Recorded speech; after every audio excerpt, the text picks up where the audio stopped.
If you're struggling with keeping your snake plants alive because of root rot, pest damage, or sunburn on your plants, this is the video for you. We're going to be talking about these 3 common plant problems and how you can easily avoid them. First up, let's talk about root rot, a condition that can be a nightmare for your plants. Root rot happens when your plant sits in a waterlogged soil for too long. But why does this happen? Well, there are a few reasons for it. The first reason is going to be overwatering. It's the #1 culprit. A lot of people think that it's about how much water you give your plant at once, but it's actually about how often you water your plants. If you're watering your plants too often, the soil stays too wet for too long, and that usually leads to root rot. And to avoid overwatering, I recommend bottom watering. This ensures that the entire root system gets properly soaked. When you water from the top, sometimes only the top inch or so of the soil gets moist, while the roots underneath end up staying dry. And make sure to only water when the soil is completely dry. You can check by sticking your finger into the soil or using like a toothpick. Another quick trick is just to look under the pot and see if the bottom is dry. If it is, it's time to water it. Another big reason for root rot is poor drainage. If your soil is too dense or too organic, water can't escape properly and it stays trapped around the roots. Same goes for the pot.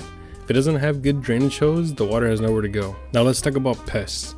Pests love wet conditions. So if your soil is too wet for too long, you're basically inviting bugs and mold into your plant's home. So the best way we could avoid this is by not letting your soil stay wet for an extended amount of time. This usually attracts gnats, aphids, and other insects. And not to mention you're gonna get mold too. So make sure to check on your plants regularly for pests.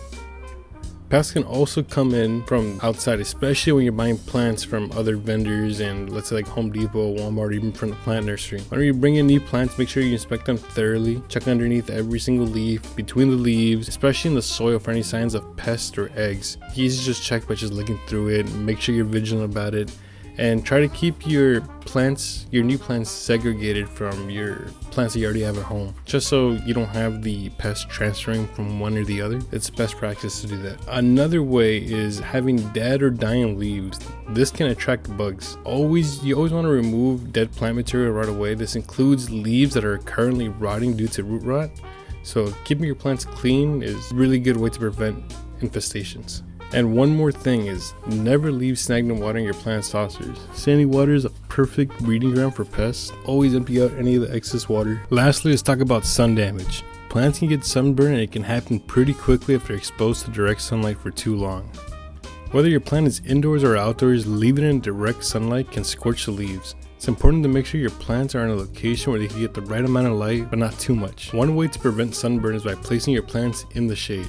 If you have outdoor plants, you can use a mesh screen for netting that filters the sunlight to protect them. I have one linked in the description. Also, keeping your plants indoors by a window that gets plenty of light but isn't directly facing the sun can be a great spot. Avoid putting your plants directly on a windowsill that faces direct sunlight, especially during the hottest parts of the day.